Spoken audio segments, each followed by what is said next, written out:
राधे राधे दोस्तों, आपका कठिन पथ में स्वागत है। भक्तों, वीडियो को पूरा अवश्य देखें। जब किसी का सही मार्ग तय होने लगता है तो दो बातें उसको गिराती हैं, भय या प्रलोभन। जो भय से भी नहीं लड़खड़ाता, प्रलोभन से भी नहीं रुकता, उसमें 33 भागवतिक सद्गुण प्रकाशित हो जाते हैं। पहला, अहिंसा। मन वचन कर्म से भी कभी वो किसी की हिंसा नहीं करेगा, न मन से, न वचन से, न कर्म से। धर्म का अलग अलग उपदेश है, स्थान, व्यक्ति, योग्यता, अधिकार के अनुसार। अहिंसा हमारे लिए है, हम निवृत्ति मार्ग के हैं।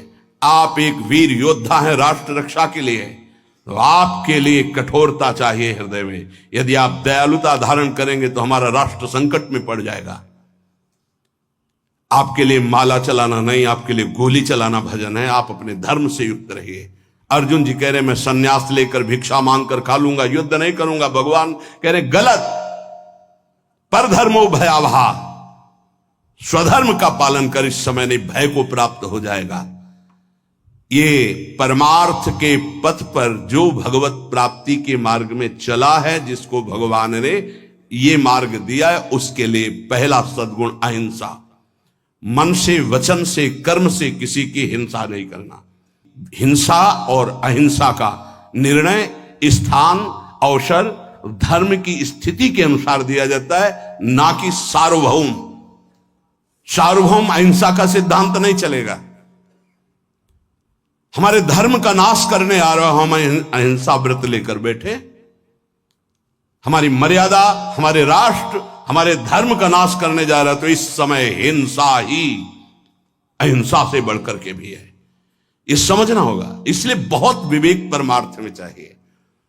जो निवृत्ति परक साधक हैं, उनके हृदय में अहिंसा धर्म का प्रादुर्भाव होता है, और अहिंसा धर्म भी अपना रूप अलग धारण करता है। जैसे वेन राजा ने भगवान के विरुद्ध आचरणों की स्थापना करनी चाहिए, तो संतों ने जो अहिंसा व्रत के परम पुजारी, उन्होंने उसकी हिंसा कर दी, क्योंकि उस समय हिंसा ही सबसे बड़ा धर्म है। और उसके शरीर से फिर मत कर भगवान पृथु को प्रकट किया। ये बड़ा सूक्ष्म विषय, धर्म बड़ा सूक्ष्म विषय है। दूसरा, सत्य। मन से जो सोचा गया, वाणी से वही बोला गया, आचरण में वही किया गया, उसे सत्यवादी कहते हैं। सत्य वचन में जरूर होना चाहिए। तीसरा, आस्तेय, चोरी ना करना, कभी भी किसी की चोरी ना करना, यह भगवान के भक्त में आ जाता है। चौथा, ब्रह्मचर्य। अगर गृहस्थ है तो संयम के अनुसार ब्रह्मचर्य, एक नियत समय के अनुसार ब्रह्मचर्य। विरक्त है तो आजीवन अखंड ब्रह्मचर्य, ये लक्षण प्रकट हो जाता है। पांचवा, अपैशुन, कभी किसी की चुगली ना करना। ये साधक ध्यान दे, कभी किसी की चुगली ना करना। कैसे? तुम सुना उसने ऐसा ऐसा ऐसा आग लगा दी, फिर उसकी बात तुम्हें सुना, जिसकी बात थी वो तो ऐसा कह रहा है, दोनों भिड़ा दिया, मुस्कुरा के चल दिया, तो तुमको ऐसी जगह भिड़ाया जाएगा जहां मुस्कुरा ही नहीं पाओगे, क्योंकि वो देख रहा है, तीसरा कोई देख रहा है, वो ऐसी जगह भिड़ाएगा कि तुम्हारी महीनों की मुस्कुराहट गायब हो जाएगी। होश में नहीं, किसी की भी चर्चा नहीं करनी। इनकी बात उनसे कहना, उनकी बात उनसे कहना, इसे चुगली कहते हैं। शास्त्रीय भाषा में अपैशुन नहीं करना, ये हृदय को मलिन कर देता है। किसी की वार्ता नहीं। कभी श्री जी की वार्ता चार खड़े होके करो, बोधनता परस्पर, लाडली जी का ऐसा स्वभाव, ऐसे सुंदर, ऐसे, तो छाती ठंडी हो जाए। कभी श्री जी की चर्चा नहीं सुनते। आपस में जब दो मिलेंगे तो चर्चा होगी, तो प्रपंच की होगी। वो साधक नहीं, प्रपंची कहा जाता है। अरे जैसी हरिवंश प्रपंच बंच सब ये काल ब्याल को खायो, यह जिये जान श्याम श्यामा पद कमल संग सिरनायो। छठवां है लज्जा। लज्जा कहते पाप कर्म करने में बहुत संकुचित हो जाना, नहीं, मन से ही घृणा हो जाए, नहीं नहीं नहीं, हमें नहीं चाहिए, हम प्रभु के मार्ग के पथिक हैं। सातवां अमानिता, ये लक्षण उदय होते हैं। मान की बिल्कुल चाह न रह जाना, और ये बहुत खतरनाक है, बहुत खतरनाक। सबसे पहला लक्षण है ब्रह्मबोध महापुरुष का मान रहित होना। निर्मान अमोहा जित संग दोषा, मान सबई मान प्रद आप अमानी, मान कभी स्वीकार नहीं करना चाहिए। महापुरुषों को देखो, आज भी गुरुदेव भगवान आरती करके सबको पंचांग प्रणाम करते हैं, सबको पंचांग प्रणाम करते हैं। अपने लोग गुरु जी आचार्य चरण सर्वान वस्तुतया निरीक्ष परम स्वाराध्य बुद्धिर मम क्वाहम तुच्छा परम अधमा। आचार्य चरण क्या कह रहे? क्वाहम तुच्छा परम अधमा। सबको प्रणाम कर रहे हैं, गुरुदेव सबको प्रणाम कर रहे हैं, तो हमको शिक्षा लेनी चाहिए। अमानी ना मान देना, सब ही मान प्रद आप अमानी। ये अमानिता, ये सातवां लक्षण उपासक के अंदर जागृत होता है। आठवां पवित्रता, शरीर पवित्र, वस्त्र पवित्र, चिंतन पवित्र, व्यवहार पवित्र। छल कपट से व्यवहार दूषित हो जाता है। अरे बहुत बहुत, अगर आप भगवत मार्ग में, तो कभी ऐसा मत करना, क्योंकि जिससे कर रहे हो और आप उसके बीच में ईश्वर विराजमान है, उसी की आराधना के मार्ग में तो चले हो। पवित्रता, शरीर पवित्र हो और वस्त्र पवित्र हो। ये आपका लघुशंका, मल त्याग आदि बहुत सावधानी से पवित्रता का निर्वाह करोगे तो शरीर राग का नाश हो जाएगा। ध्यान रखना, जितना पवित्र हो कोई, उतने शरीर राग का नाश होगा। ये उल्टा लक्षण है। शरीर को पवित्र रखना, शरीर राग का नाश। शरीर को अपवित्र रखना, अत्यंत ममता आसक्ति शरीर से हो जाएगी। देखो, इसीलिए अत्यंत ममता आसक्ति शरीर से है। नवा संतोष, जैसी परिस्थिति प्रभु ने दी उसमें राजी रहना। जोई जोई प्यारो करे सोई मोहि भावे, कोई चाह ना रखना, ये संतोष धन है। इसी से सारी कामनाएं नष्ट हो जाती हैं। बिन संतोष न काम न साही, और अछत काम सुख सपन्यों नाही। बिना संतोष के कामनाओं का नाश नहीं होता। तो उपासक के हृदय में संतोष आ जाता है, जैसा प्रभु ने दिया। आज सब्जी भी नहीं है, प्रभु की बड़ी कृपा है, रोटी अकेले पा ली। आज रोटी भी नहीं है, जल से काम चला लिया। किसी संत से किसी ने पूछा कि प्रसाद पाया, तो उनका नहीं, माधुकरी नहीं मिली। फिर क्या पाया? बोले पा लिया है। क्या पाया? बोले भूख को पा लिया है। आज प्रभु की इच्छा है से भूख को पा लिया है। संतोष, काहू सो कछु न चाहोगो, संतोष। दसवां तितिक्षा, महान सहनशील। दूसरे के कटु वचन, शरीर की पीड़ा, ऋतुओं का प्रभाव, अंदर की जलन, संतुष्टायन के नवा। तितिक्षा, ये महान लक्षण है भगवत प्राप्ति के मार्ग के पथिक का। जरा सी बात में विक्षिप्त हो जाना, चिड़चिड़ा स्वभाव कर लेना, नाना प्रकार की असत वृत्तियों में दौड़ जाना, ये साधक का स्वभाव नहीं होता। बड़े से बड़े कष्ट को हंसकर सहना, बड़े से बड़ी विपरीत परिस्थिति को मुस्कुरा के सहना, ये भगवान के पार्षद का लक्षण होता है। आप भगवान के पार्षद हैं, भगवत मार्ग के पथिक, चाहे गृहस्थी हो चाहे विरक्ति। 11वां निष्कपटता, संत सरल चित जगत हित जान स्वभाव सने। संतों का स्वभाव, उनका सने, उनके चित्त की स्थिति सरल होती है, कपट नहीं। निष्कपटता उनके हृदय में जागृत हो जाती है। 12वां संत संग में अत्यंत गाढ़ प्रेम आसक्ति, ये पैदा हो जाए भगवत कृपा पात्र के अंदर। 12वां संत संग, सत्संग, भागम भाग मच जाएगा। कैसे मैं सत्संग में आगे बैठूं जिससे मैं वक्ता के मुखारविंद पर चातक की तरह दृष्टि रख करके उनके वाक्यों का पान स्वाति की बूंद की तरह करूं। सच्चे श्रोता का लक्षण। मैं भाग कर जाऊं और उनको देखता रहूं और उनके वाक्य जो निकल रहे हैं उनका पान करूं श्रवणेंद्रिय के द्वारा। 13वां, संत सेवा की भूख ये प्रकट हो जाती पक्का। मैं साधु हूं ऐसा नहीं रहता, यही रहता है भगवान कब ऐसी कृपा करेंगे कि संत सेवा हो जाए। एक साधक कह रहे थे कि जब संत सेवा होती है, उनके दर्शन सेवा का अवसर मिलता है, तो ऐसा लगता है कि ये कभी बंद ना हो और जीवन भर मुझे साधु सेवा मिलती रहे। बहुत अच्छा लगा कि हम लोग जब उनकी सेवा में खड़े होते तो एक अलौकिक आनंद मिलता है। संत सेवा की भूख जग जाना। बड़े भावुक जन होते हैं, बड़े भावुक जन होते हैं। इससे बहुत बड़ा प्रभाव पड़ता है, बहुत बड़ा हृदय में प्रभाव पड़ता है। एक संत थे जो कभी सेवा स्वीकार नहीं करते थे, तो बाहर उस समय शौच जाने को होता था, तो जहां वो बाहर शौच जाते थे तो एक भगत थे, वो कभी शिष्य नहीं बनाते थे संत। तो कैसे सेवा करें, कहीं कुटिया में सेवा को तो अवसर ही नहीं था, तो जब शौच हो जाते तो शौच को गड्ढा खोद करके ऊपर से रथ से पाट देते। तो पहले जिस एरिया में शौच जाते थे तो उनको दिखाई देती थी पड़ी, साफ साफ एकदम ऐसे।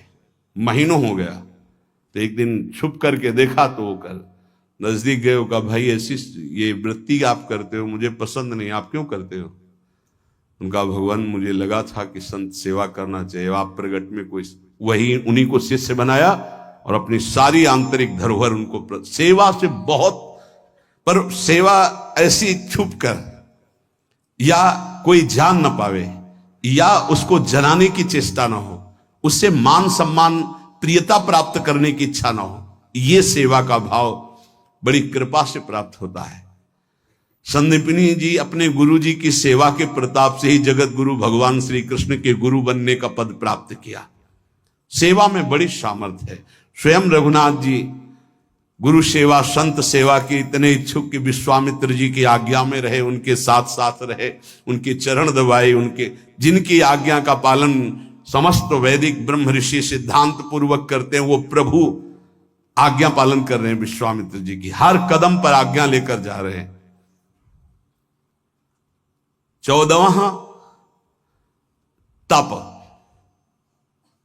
तप कहते हैं मन में आए हुए विकारों को सह जाना, उसके अनुसार भोग क्रिया न करना, वो जो ताप होता है उसे सह जाना तप कहते हैं।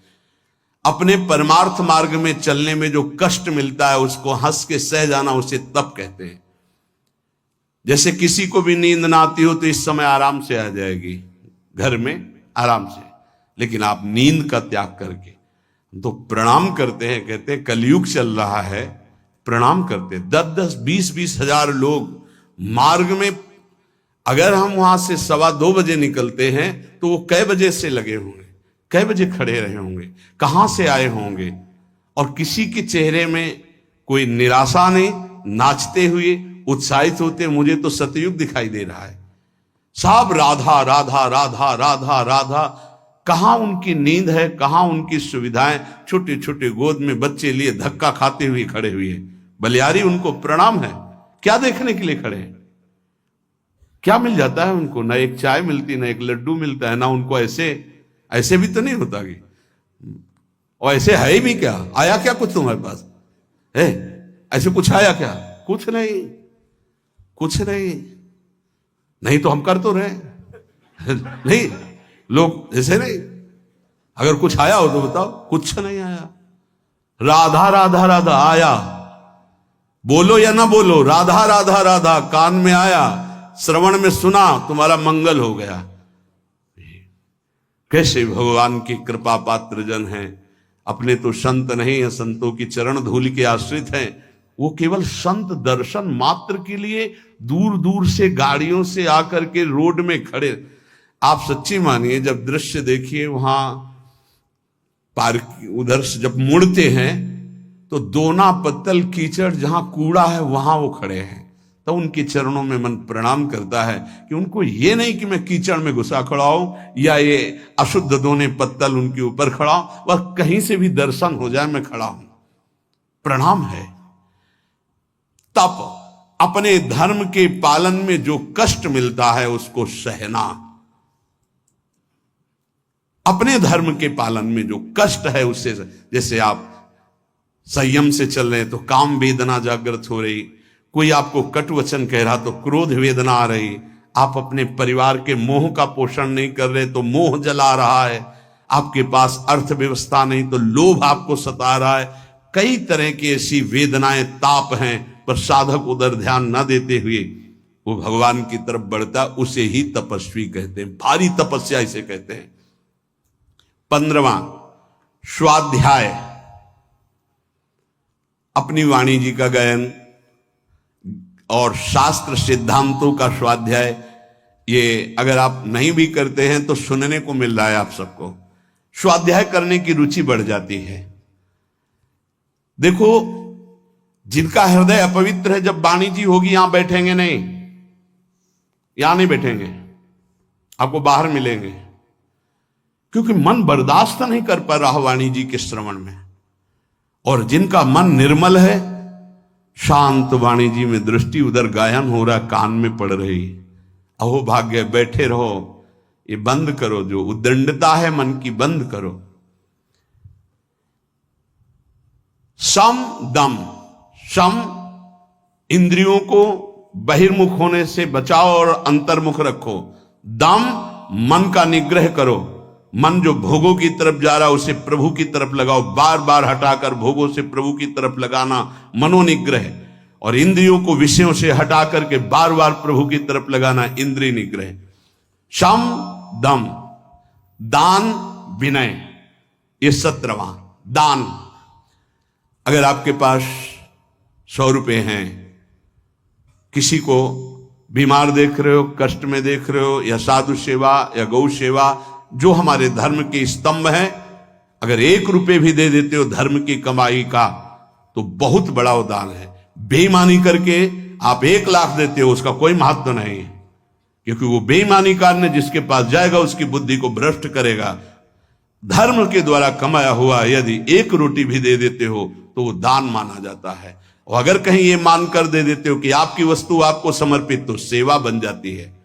विनय, आपका व्यवहार विनय पूर्वक होना चाहिए। सबहि मान प्रद आप अमानी, विनय इसी में आएगा। हंस बोले बहुमान दे, तरुषम सहनशीलता होए, परम उदार कहे सब कोई, सोच न मन कबहू करे, कब जब वृत्ति भगवदाकार हो जाए तब। नहीं, पहले प्रवचन में कहा है कि नारियल जैसा स्वभाव होना चाहिए, ऊपर से जटिल और कठोर और अंदर से मृदु। अगर ऊपर से मृदु रखोगे तो घायल हो जाओगे, तुम्हारी सामर्थ्य नहीं कि माया के आक्रमण को सह पाओ। एक बार जो तुम्हारी तरफ देखे, दोबारा प्रियता भरी नजर से ना तुम देखो ना वो देखे, जब तक भगवत साक्षात्कार। इसीलिए उत्तम साधकों को देखा गया गंभीर मुद्रा, हिम्मत ही नहीं पड़ेगी कि तुम उनसे संभाषण कर लो, पक्का तुम्हारी हिम्मत नहीं पड़ेगी कि बात करो। अगर तुम्हें श्री हरिवंश भी कहना है तो एक बार सोचना पड़ेगा, वही जाकर सिद्धावस्था को प्राप्त होते। पहले ही व्यवहार में विनम्रता और हंस बोले बहुमान दे, तो तुम्हारी सामर्थ्य नहीं कि तुम व्यवहार के प्रेम को पचा पाओ। विनय। 18वां आर्जव, आर्जव कहते हैं सरलता को। अंदर की सरलता बहुत उत्तम है, बाहर की कठोरता अति आवश्यक है साधक के लिए, बहुत जरूरी है। अगर बाहर से सरल हुए तो धोखा हो जाएगा। ये इसीलिए शास्त्र अनुभवी जिज्ञासु तभी ले पाएगा जब अनुभवी मिलेंगे, नहीं तो शास्त्र को सरल होना चाहिए। तो कैसा सरल होना चाहिए? बहुत सावधान हृदय सरल होना चाहिए, बाहर बहुत विवेक पूर्वक। बिल्कुल कोई ऐसा सरल नहीं है कि साधक से आप संभाषण कर लें, ऐसा स्वभाव बनाना चाहिए। सरल हृदय, संत सरल चित्त, जरा शब्द पर देखिए, सरल चित्त, चित्त में सरलता हो, व्यवहार आपका निष्कपट निश्चल और व्यवहार थोड़ा शुष्क हो। कब तक? जब तक भगवत प्राप्ति न हो जाए। नहीं तो अगर शुष्क नहीं तो फिर रस में मक्खियां भनभनाने लगेंगी। आंतरिक रस बढ़ाओ, बाहर शुष्क रहो। जब बाहर ठाकुर जी श्री जी आदेश करें कि अब बहने दो रस की धारा, तो वो फिर संभाल लेंगे। 19वां दया। दया बिना साधु कसाई, दया करी तो आफत आई, ये उड़िया बाबा के ही वचन है। दया बिना साधु कसाई, दया होनी चाहिए, लेकिन वही दया तुम्हें मुक्त करेगी, वही दया तुम्हारे अंदर होनी चाहिए। दया का उल्टा क्या है? याद। भगवान की याद भुला दे, ऐसी दया कभी मत करना जैसा भरत जी ने किया। भरत जी ने दया किया, वो ममता साथ में जोड़ दी, भगवान का भजन छूट गया, अगला जन्म हिरण का बने, तब भजन शुरू हुआ। दया करनी है, पर दयालु भगवान का स्मरण करते हुए जो दया हो जाए, ऐसी दया नहीं करनी कि भगवान का स्मरण छूट जाए, हम फंस जाएं उस दया में। बहुत ऐसी जगह है